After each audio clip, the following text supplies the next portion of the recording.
incrível, fortalecedor, encorajador. Hoje pela manhã eu já recebi uma palavra de ânimo, encorajamento aqui, viu? Primeira coisa, quando eu vou dar um abraço no diácono Roberto, primeiras palavras, ele disse, sua filha é a sua cara. Eu disse, e a esposa dele ainda é mesmo, é verdade, viu? Isso é um local que você recebe umas palavras assim, né? Mas há controvérsia, né? Tem gente que tem uns partidos diferentes aqui dentro, viu, meu irmão? Por isso que eu fiquei tão feliz com essa notícia aí. Mas brincadeiras à parte, meus irmãos, eu queria convidá-la a abrir sua Bíblia no capítulo 3 do livro da Carta aos Filipenses, a partir do versículo 1.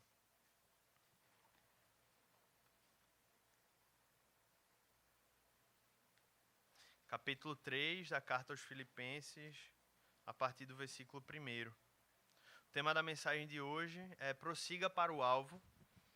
E a gente vai passar do versículo 1 até o versículo 16. O texto diz assim, todos acharam? Amém? Amém? O texto diz assim, finalmente, meus irmãos, alegrem-se no Senhor. Escrever-lhes de novo as mesmas coisas não é cansativo para mim e é uma segurança para vocês. Cuidado com os cães, cuidado com esses que praticam o mal. Cuidado com a falsa circuncisão, pois nós é que somos a circuncisão, nós que adoramos pelo Espírito de Deus, que nos gloriamos em Cristo Jesus e não temos confiança alguma na carne, embora eu mesmo tivesse razões para ter tal confiança. Se alguém pensa que tem razões para confiar na carne, eu ainda mais. Circuncidado no 8º dia de vida, pertencente ao povo de Israel, à tribo de Benjamim, verdadeiro hebreu, quanto à lei fariseu, quanto ao zelo perseguidor da igreja, quanto à justiça que há na lei, irrepreensível. Mas, o que para mim era lucro, passei a considerar como perda por causa de Cristo. Mais do que isso, considero tudo como perda, comparado com a suprema grandeza do conhecimento de Cristo Jesus, meu Senhor, por quem perdi todas as coisas. Eu as considero como esterco, para poder ganhar Cristo e ser encontrado nele, não tendo a minha própria justiça que procede da lei, mas a que vem mediante a fé em Cristo, a justiça que procede de Deus e se baseia na fé. Quero conhecer a Cristo, quero conhecer Cristo, o poder da sua ressurreição e a participação em seus sofrimentos, tornando-me como ele em sua morte, para de alguma forma alcançar a ressurreição dentre os mortos. Não que eu já tenha obtido tudo isso, ou tenha sido aperfeiçoado, mas prossigo para alcançá-lo, pois para isso também fui alcançado por Cristo Jesus. Irmãos, não penso que eu mesmo já o tenha alcançado, mas uma coisa faço, esquecendo-me das coisas que ficaram para trás e avançando para as que estão adiante, prossigo para o alvo, a fim de ganhar o prêmio do chamado celestial de Deus em Cristo Jesus. Todos nós que alcançamos a maturidade devemos ver as coisas dessa forma. E se em algum aspecto vocês pensam de modo diferente, isso também Deus lhes esclarecerá. Então somente vivamos de acordo com o que já alcançamos. Senhor Deus e Pai, é a Tua palavra, Senhor, e é o Teu Espírito que são os protagonistas, Pai, nessa manhã, e nós pedimos que eles cumpram, Pai, o Espírito Santo de Deus e a palavra, Pai, que é o instrumento que Ele utiliza, possa nos edificar nessa manhã. Tem misericórdia e graça da minha vida e da vida daqueles que estão ouvindo, Pai. Nós precisamos disso e te pedimos isso em nome de Jesus. Amém. A carta aos Filipenses, como a maioria de vocês conhece, é conhecida como a carta da alegria. Paulo repete essa palavra 16 vezes nessa carta. E curiosamente, em contraste, ele escreveu essa carta enquanto estava preso. É uma das cartas mais pessoais que o apóstolo Paulo escreveu e também uma das mais afetuosas que ele enviou para igrejas, para uma das igrejas, né, que é a igreja de Filipos. Por meio dessa carta, ele declara a gratidão que ele tem àquele povo, pelas doações que ele recebeu desses irmãos. Ele fazia de tudo para não precisar, né? Ele trabalhava e tinha constrangimentos nesse sentido, especialmente pelos danos que ele tinha causado à igreja no passado. Mas ele foi muito ajudado por muitas pessoas e a igreja de Filipos foi uma das igrejas que se envolveram nessa ajuda ao apóstolo Paulo. E o capítulo que a gente acabou de ler, ele é alvo de análises por muitos estudiosos das Escrituras até hoje, porque ele foge um pouco do tema que vinha sendo tratado nos capítulos 1 e 2.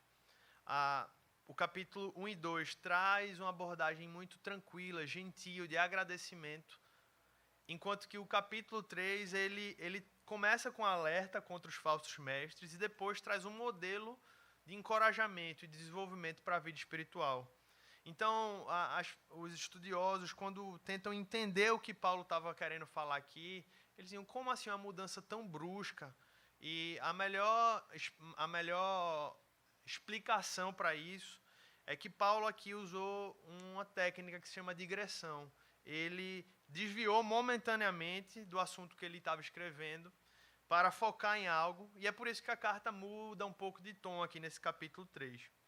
O versículo 1, ele começa, meus irmãos, com um imperativo. Alegrem-se no Senhor. Alegrem-se no Senhor. E essa, como eu já falei há pouco, é uma convocação que Paulo faz ao longo de toda a carta aos Filipenses. É uma convocação que ele faz, né, o desafio que ele traz àquela igreja, para que eles tenham a capacidade de se alegrar e se satisfazer em Deus, independentemente das circunstâncias que eles estavam inseridos. E ele faz com a tremenda autoridade, porque, como eu também disse, ele estava escrevendo essa carta em meio à prisão.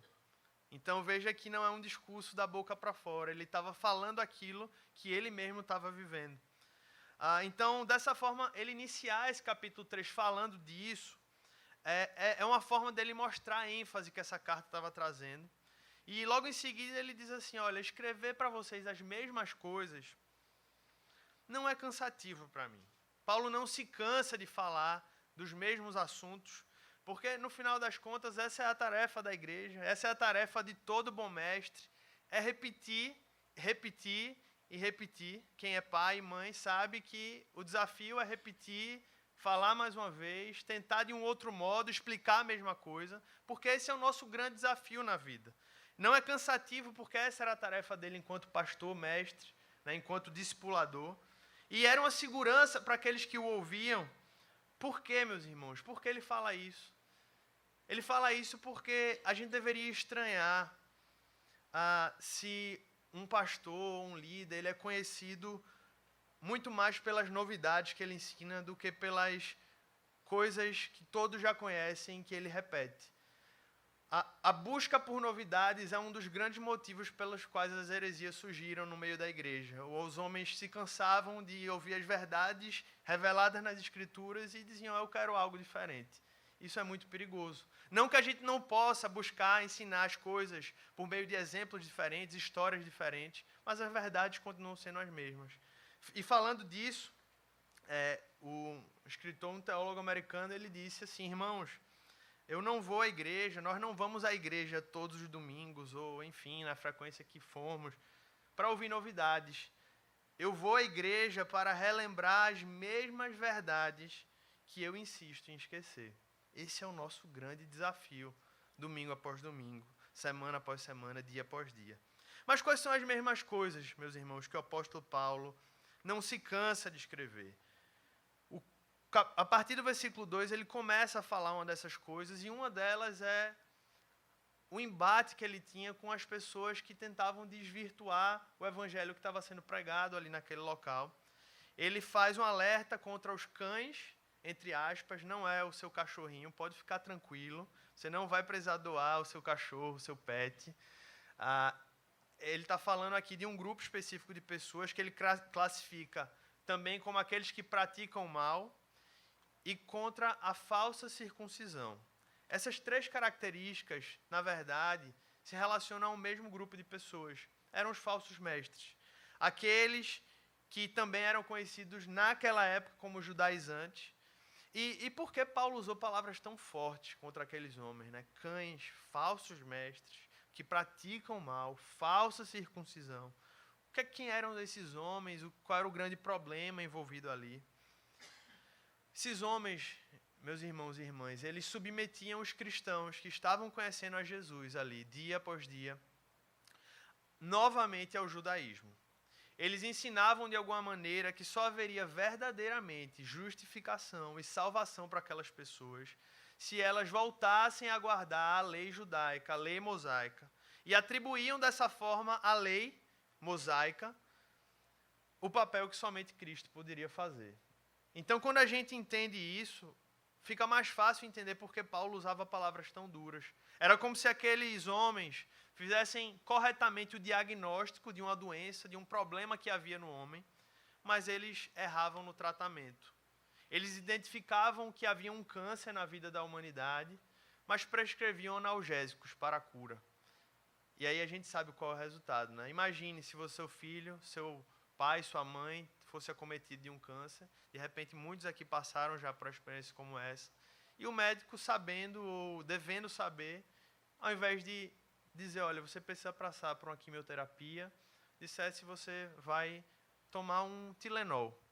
Então, Paulo não conseguia se conter diante daquilo. Ele disse, esses homens, eles precisam ser expostos e precisam ver a gravidade do que eles estão fazendo. Porque eles estão colocando a lei como um caminho para a solução, quando na verdade somente há um que pode trazer cura e salvação e restauração, que é o Senhor Jesus.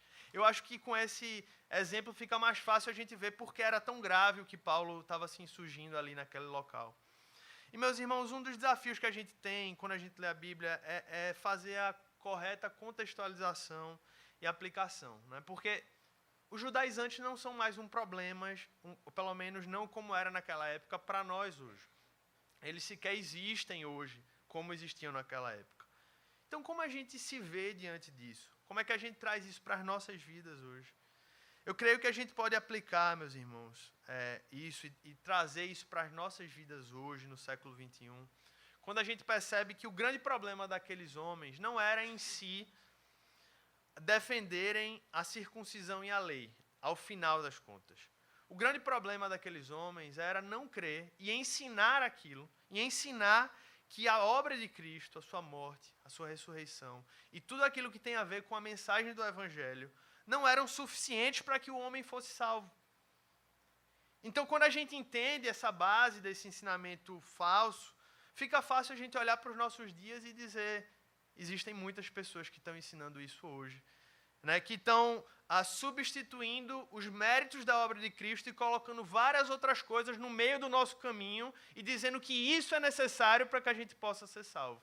Certamente deve vir coisas na sua cabeça, devem vir maus exemplos, homens maus que vêm ensinando isso aí, né? Desde aqueles que ensinam que o dinheiro e a entrega é necessária para que a gente obtenha, até aquele que dizem, não, é aqui nesse local, é aqui nessa igreja que você encontra a salvação, fora daqui você não encontra, ou seja, ele coloca a igreja como meio, aquela instituição como caminho, ou seja, é uma forma de fazer a mesma coisa que aqueles homens estavam fazendo, ou então colocam um conjunto de regras na nossa frente e dizem, olha, se você não fizer aquilo, e regras vale ressaltar não bíblicas, porque o que Deus nos ensina a gente tem que viver, mas regras humanas que colocam diante de nós e dizem, olha, esse é o caminho, se você não passar por isso, você não vai receber a salvação que o Senhor Jesus nos dá.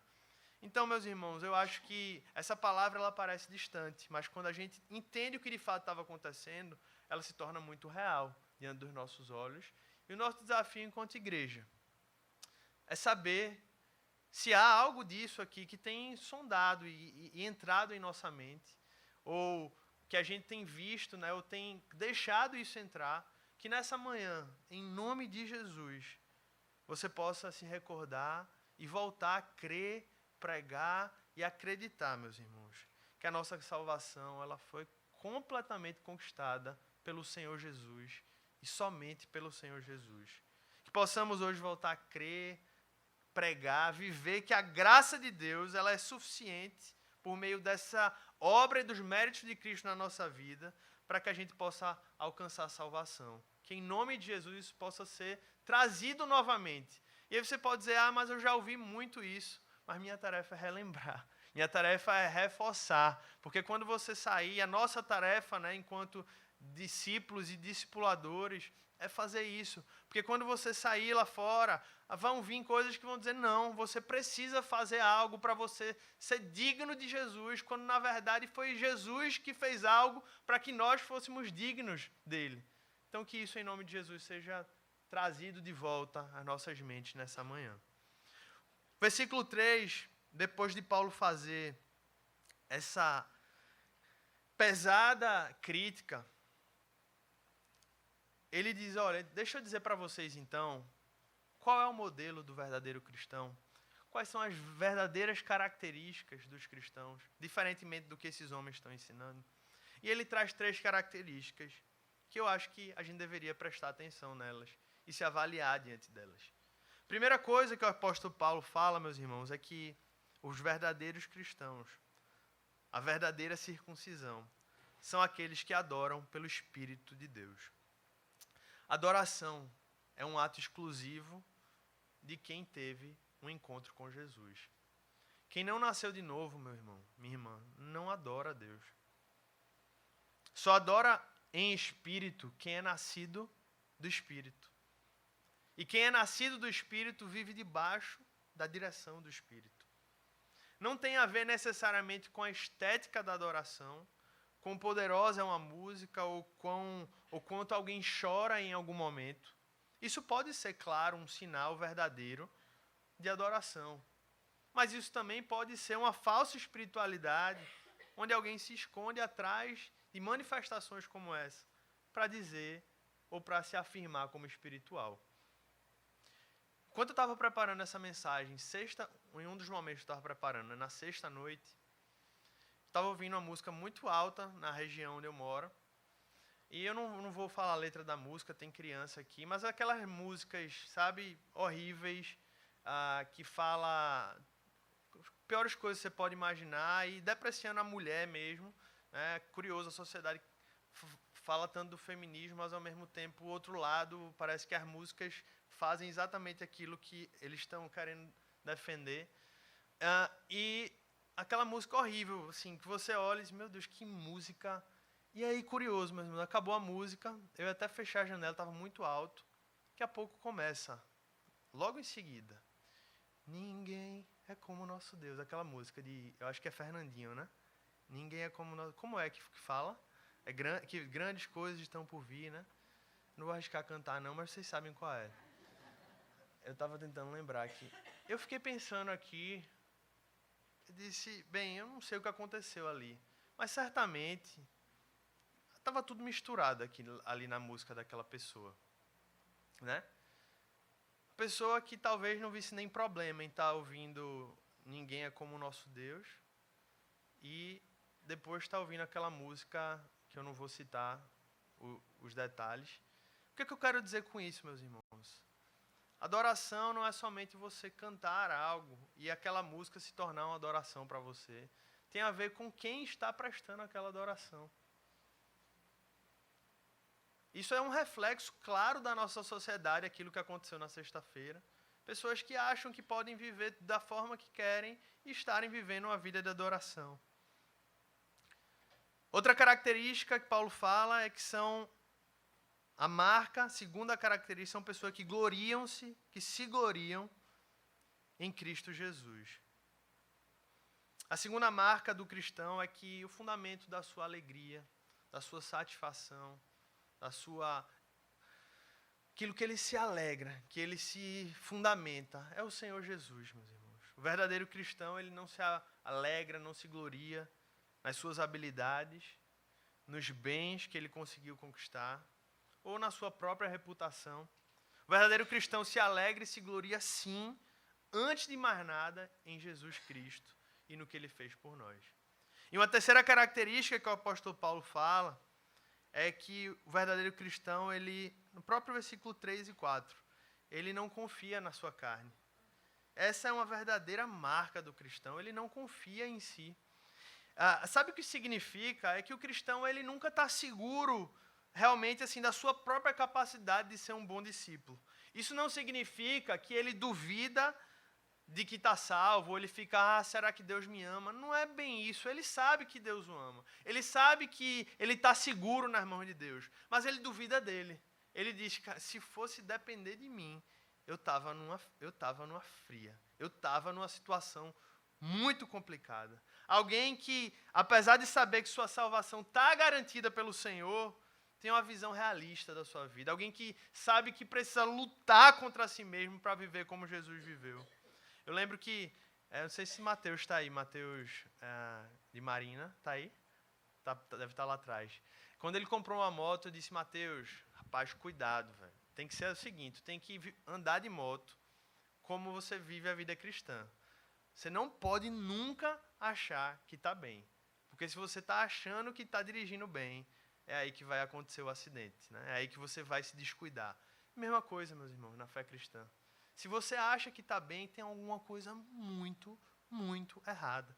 Eu não estou falando de você ficar, ó vida, ó céus, não é isso. Não é uma baixa autoestima, mas é a perspectiva de dizer, Senhor, se eu não estiver nas tuas mãos, Senhor, misericórdia da minha vida. Como eu dependo do Senhor. O versículo 4, e aí aqui a gente dá um salto, meus irmãos. Do 4 ao 14,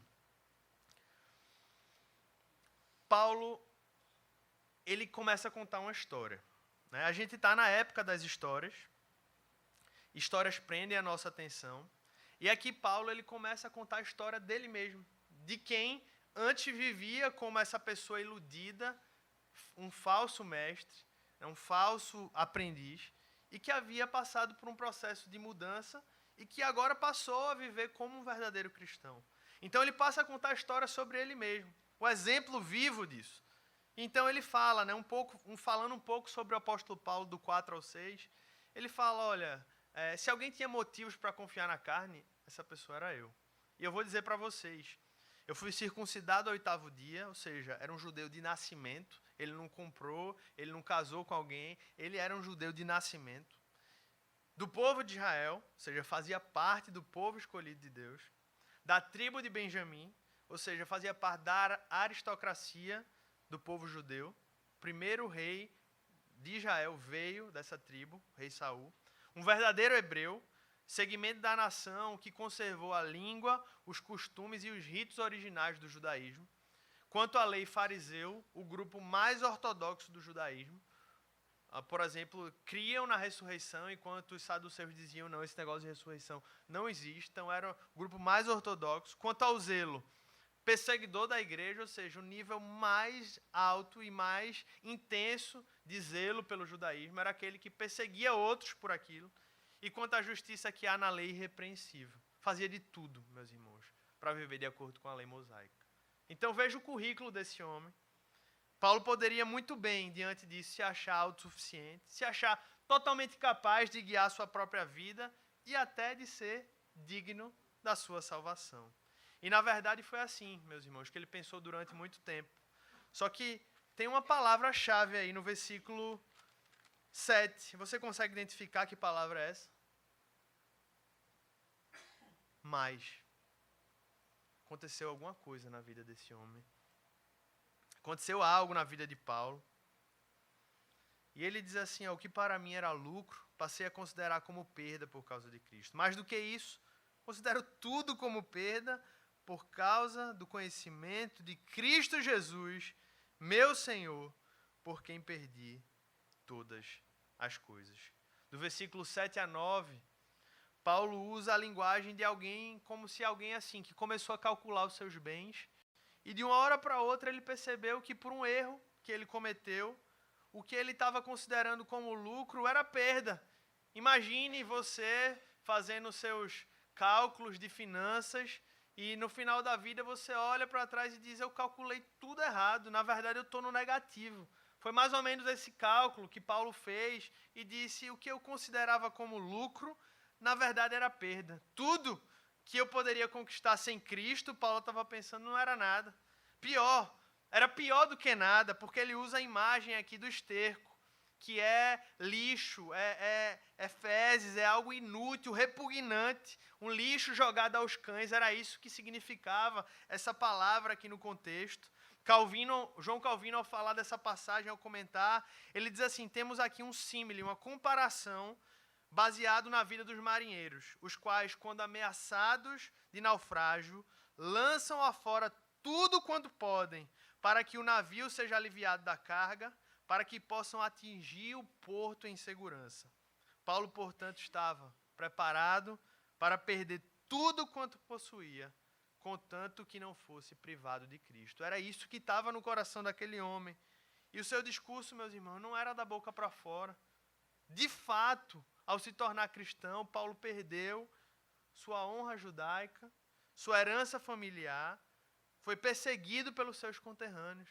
Ele não falava algo hipotético, imaginário. Isso aconteceu na vida daquele homem. Uma completa mudança de mente, de coração, de percepção de mundo e de estilo de vida. Mas a gente se pergunta, quando é que aconteceu essa mudança, meus irmãos? Vamos lá em Atos capítulo 22, versículos 6 e 13. Você pode acompanhar por aqui. Olha o que Paulo fala. Por volta do meio-dia, eu me aproximava de Damasco, quando de repente eu vi uma forte luz vinda do céu. Brilhou ao meu redor. Caí por terra e ouvi uma voz que me dizia, Saulo, Saulo, por que você está me perseguindo? Então perguntei, quem és tu, Senhor? E ele respondeu, eu sou Jesus o Nazareno, a quem você persegue. Os que me acompanhavam viram a luz, mas não entenderam a voz daquele que falava comigo. Assim eu perguntei, que devo fazer, Senhor? Disse o Senhor, levante-se, entre em Damasco, onde lhe será dito o que você deve fazer.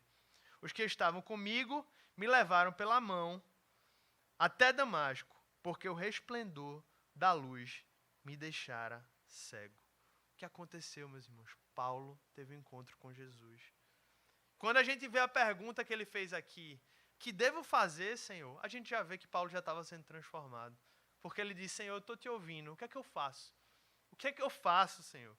E no versículos 10 e 11, né? Porque quando a gente vê essa pergunta, a gente vê claramente que Paulo está dizendo, meu desejo é ouvir o que Deus quer para a minha vida. E o Paulo, de alguns minutos antes, dizia, eu quero saber lá de Jesus, eu odeio Jesus. E Jesus se revela e ele diz, Senhor, o que é que eu faço? Me diz. Nesse momento, Paulo nasceu de novo, meu irmão, minha irmã. E ele mostrou o desejo de ouvir a voz e a direção de Deus. E por falar em desejo, nesses versículos 10 e 11, Paulo fala exatamente dos novos desejos que ele experimentou após se tornar um cristão. Primeiro ele fala, olha, eu passei a desejar conhecer a Cristo. É um desejo singelo, mas ao mesmo tempo um desejo poderoso. É esse desejo que nos move na caminhada cristã. Envolve tanto o caráter intelectual do desejo de conhecer a Cristo, mas o caráter experimental.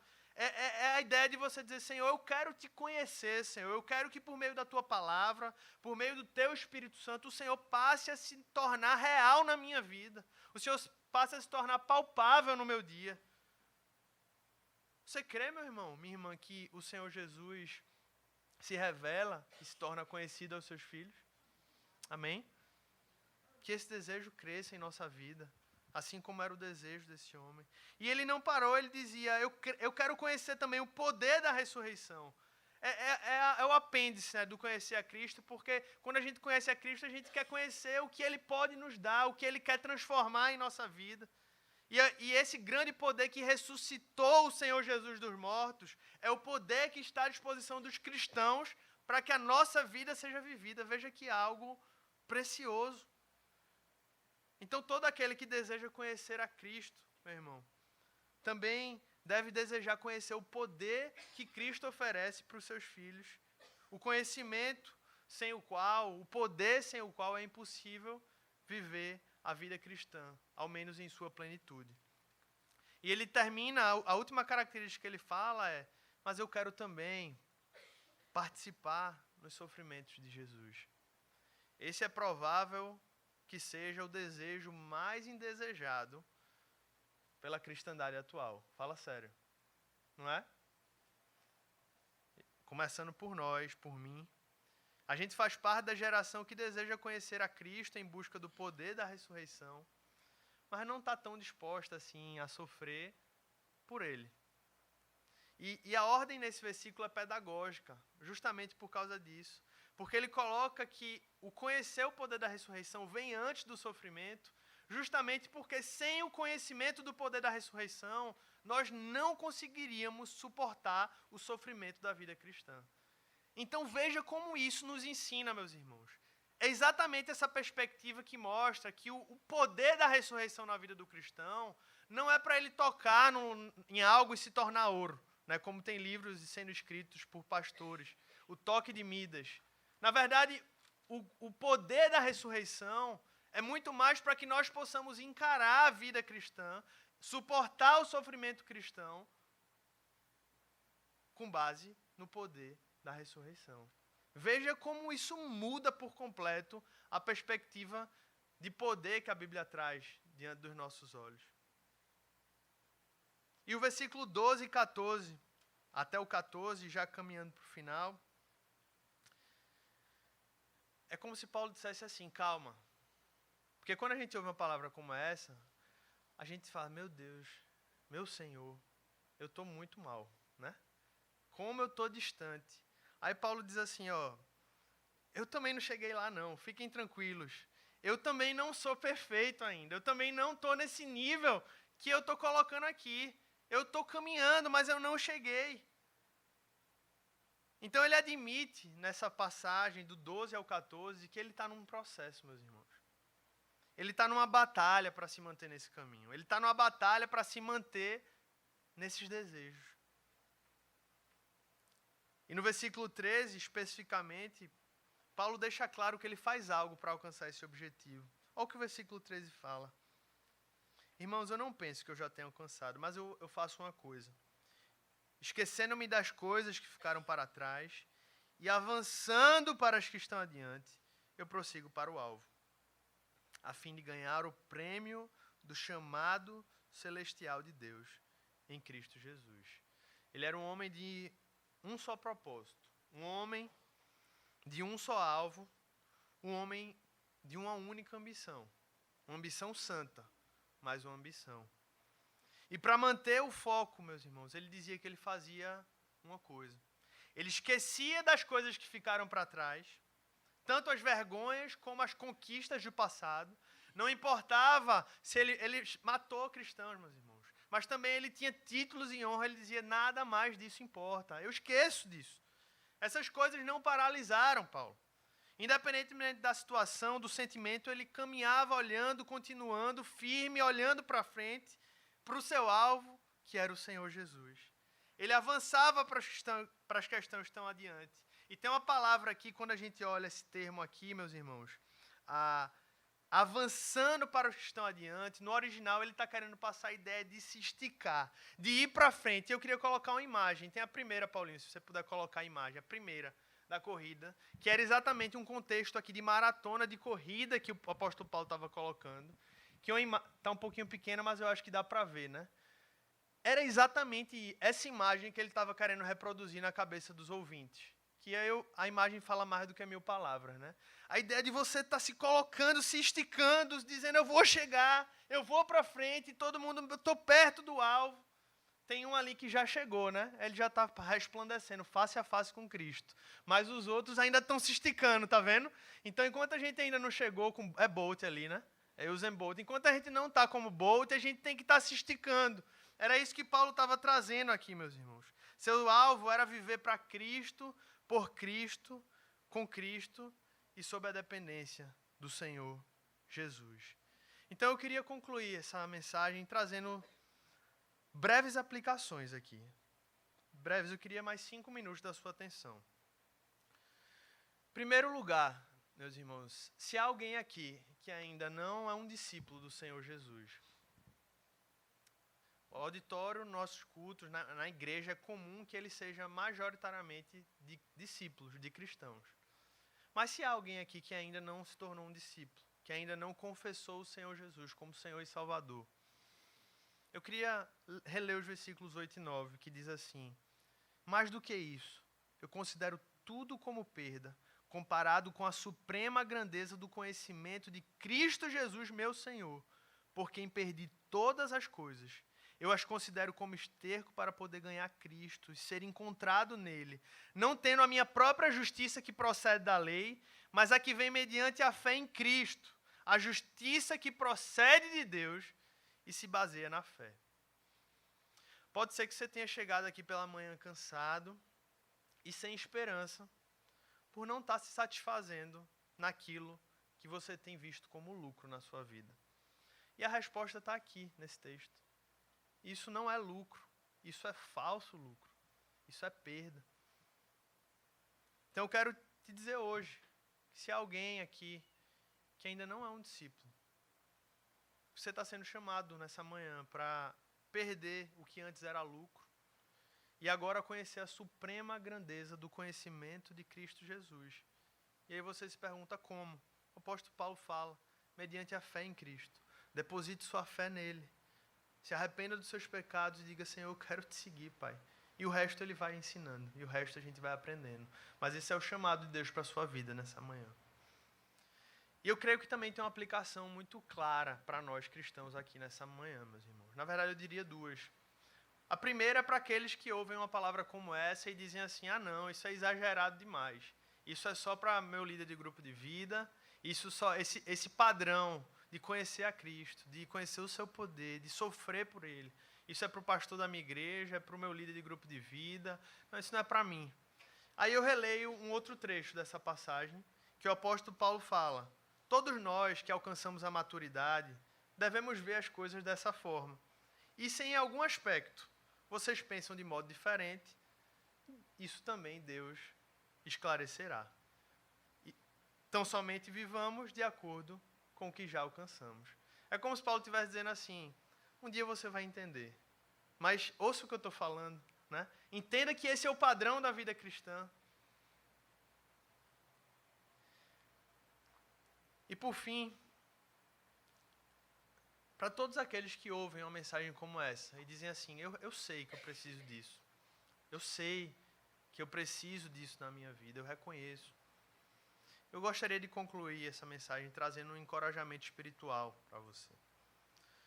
Além de tudo que já foi falado, né?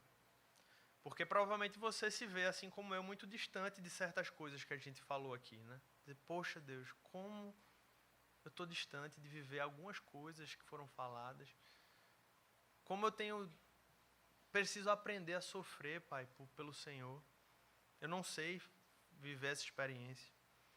Eu quero que você perceba nessa noite, nessa manhã, que seu principal desafio na vida cristã é o progresso. Seu principal desafio, enquanto cristão, não é se transformar da noite para o dia da sua conversão, de alguém devasso para alguém perfeito. Seu dever como cristão, né, seu desafio enquanto cristão, não é se tornar semelhante a Cristo da noite para o dia. Seu desafio é ser mais parecido com Cristo hoje do que você foi ontem. Então a grande pergunta, meu irmão, minha irmã, que eu acho que eu e você precisamos nos fazer eu tenho prosseguido para o alvo. Eu tenho progredido em crescimento e semelhança com Cristo. Esse é o nosso desafio. Não é eu me comparar com alguém e dizer, ele já está na minha frente, então eu sou ruim por causa disso. É dizer, eu sou alguém melhor em Cristo do que eu fui ontem. Será que há algum pecado na sua vida, alguma derrota do passado, ou até algum mérito que você já conquistou atrás, que ficam te puxando e dizendo, não, você não vai caminhar na fé porque tem isso aqui que aconteceu, ou porque olha o quanto você perdeu para se tornar um cristão, ou seja lá o que for que estiver acontecendo, que não te permite prosseguir para o alvo. Esse é o grande desafio que nós precisamos vencer nessa manhã, porque o nosso desafio é prosseguir. Nosso desafio é prosseguir. E para concluir, eu queria usar duas imagens que você se pergunta como prosseguir. Porque às vezes é tão difícil, e ainda usando a imagem da maratona, tente enxergar. Pode passar a próxima. Que às vezes você vai precisar passar por essa experiência, meu irmão. Às vezes você não está prosseguindo porque não tem pessoas que estão fazendo isso com você. E além disso, existe uma outra imagem que pode nos ajudar. É que existem certos momentos que, na verdade, constantemente a gente precisa estar se alimentando. Bebendo, se alimentando, porque senão a gente não consegue prosseguir. Então talvez o seu desafio esteja sendo tão grande porque você não conta com pessoas para prosseguir. Você está com a perna quebrada, mas você quer continuar. Você está com fome, não se alimenta da palavra, está com sede, não vive dependendo do Espírito e acha que vai conseguir prosseguir. Não vai, meus irmãos. Infelizmente, não vai. Que nessa manhã nós possamos sair daqui motivados, não pelo pregador, mas pelo Espírito Santo de Deus, a prosseguirmos para o alvo. Olharmos sempre para Cristo e prosseguirmos em direção a Ele. Dia após dia, semana após semana, ano após ano, prossiga para o alvo. De glória em glória, graça sobre graça, prossiga para o alvo. O prêmio já está nos assegurado, meus irmãos. O caminho já foi revelado, meus irmãos. O que nos cabe é prosseguir para o alvo. O que nos cabe é prosseguir para Cristo. Que o Senhor nos abençoe e nos ajude nesse desafio. Em nome de Jesus. Amém.